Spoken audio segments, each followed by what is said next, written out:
이 영상의 재생 시간은 무려 140년입니다. 제목도 물음표 하나뿐이고 올린 채널의 이름은 아예 표시되지 않는데요. 재생 버튼을 눌러보면 나오는 것은 소리도 없는 빈 화면뿐이죠. 게다가 채널의 소재지가 북한으로 설정되어 있기까지 합니다. 이 영상은 이상하게도 유독 토요일마다 사람들의 알고리즘에 나타나고 있다고 하는데요. 이처럼 운이 좋아야 발견할 수 있는 의문의 유튜브 채널들을 함께 알아볼까요?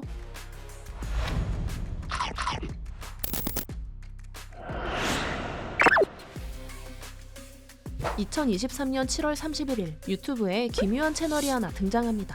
채널명은 보이지도 않고 올리는 영상들도 하나같이 정상적이지 않았는데요. 200시간이 넘는 영상은 물론 쇼츠마저 150시간으로 표시되어 있죠. 심지어 한 영상은 무려 123만 4,567시간, 즉 140년이나 됩니다.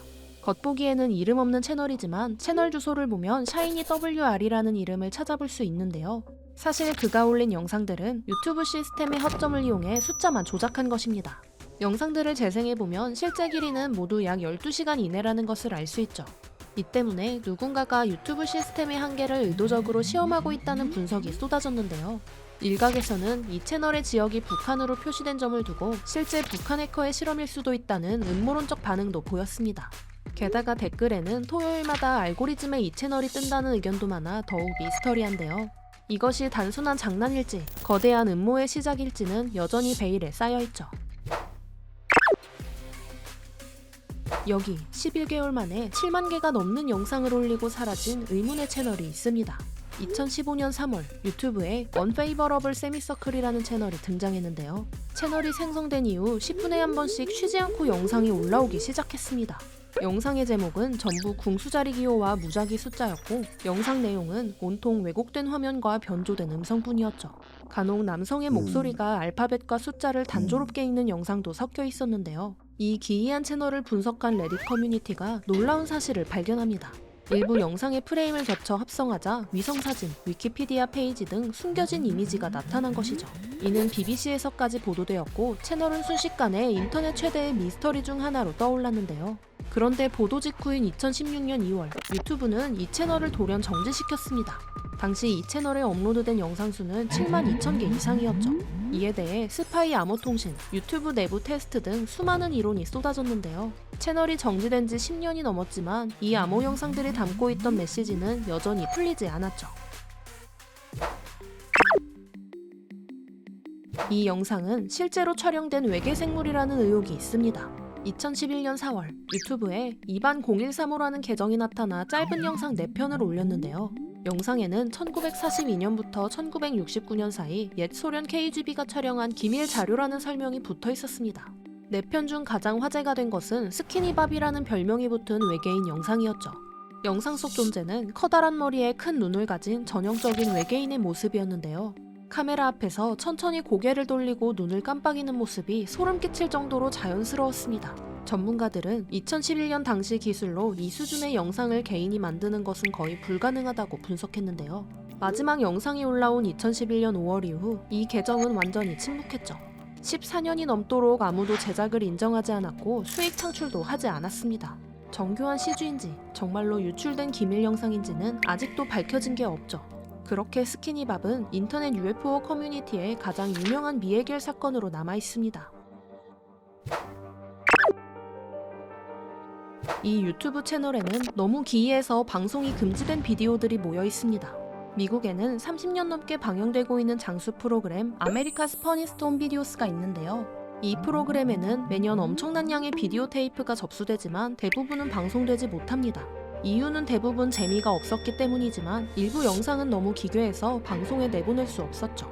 그렇게 2007년 미국의 한 아티스트 그룹이 어떠한 경로를 통해 이 테이프들에 접근할 수 있게 되었는데요. 그들은 여기서 기묘한 영상들만 골라 메모리홀이라는 유튜브 채널에 올리기 시작했습니다. 올라온 영상 속에는 맥락 없이 광대분장을 한 가족, 기괴한 자세로 춤추는 아이, 의미불명의 독백을 하는 노인 등이 등장하는데요. 누가 왜 이런 영상을 촬영했는지 전혀 알 수 없다는 점에서 묘한 불안감이 듭니다. 이 채널은 인터넷 이전 시대의 미국 가정의 기록을 발굴한다는 점에서 독보적인 아카이브로 평가받고 있죠. 이 유튜브 채널은 구글에서 직접 만든 가장 기괴한 채널입니다. 2013년 9월 유튜브에 웹드라이버 토르소라는 채널이 등장했는데요. 이 채널은 2분 간격으로 11초짜리 영상을 쉬지 않고 업로드하기 시작했습니다. 영상 내용은 전부 도형들이 무작위로 움직이고 전자음이 흘러나올 뿐이었는데요. 이 단순한 영상들이 무려 62만 개가 넘게 쌓이자 커뮤니티가 술렁이기 시작했습니다. 스파이 암호 통신설, 외계인 신호설 등 온갖 음모론이 쏟아졌죠. 언론 또한 이 채널을 보도했고 전 세계 네티즌들이 해독을 시도했는데요. 마침내 한 이탈리아 블로거가 이 채널의 네트워크를 추적한 끝에 스위스 취리히의 구글 사무소와 연결되어 있다는 사실을 밝혀냅니다. 결국 구글은 유튜브 업로드 품질 테스트를 위한 내부 채널이라고 공식 인정했죠. 그렇게 미스터리는 풀렸지만 구글은 이 화제성을 이용해 재치 있는 이스터에그들을 숨겨두었는데요. 62만 개의 영상 사이에 에펠탑을 촬영한 영상을 슬쩍 끼워넣고 또 다른 영상에는 밈 캐릭터의 실루엣을 숨겨놓기도 했습니다. 그리고 구글 검색창에 웹드라이버 토르소를 입력하면 로고가 바뀌는 이스터에그까지 만들어 놓았죠.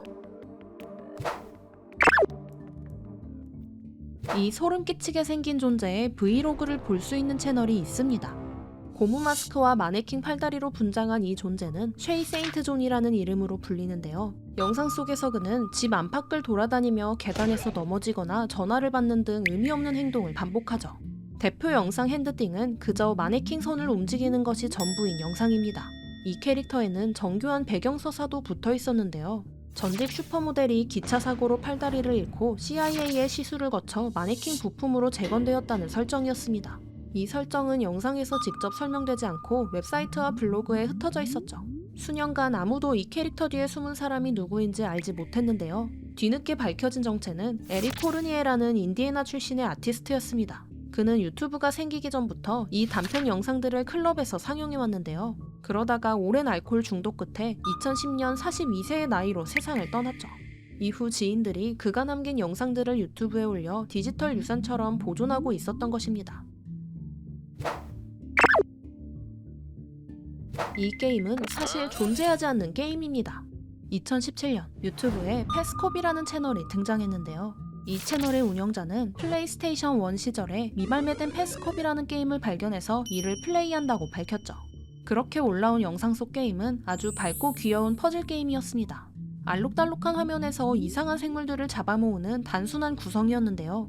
그런데 어느 날 게임을 진행하던 중 비밀 코드가 적힌 메모를 발견했고 코드를 입력하자 갑자기 장르가 바뀌었죠. 밝았던 화면은 어두워지고 끝을 알 수 없는 지하 공간이 펼쳐졌습니다.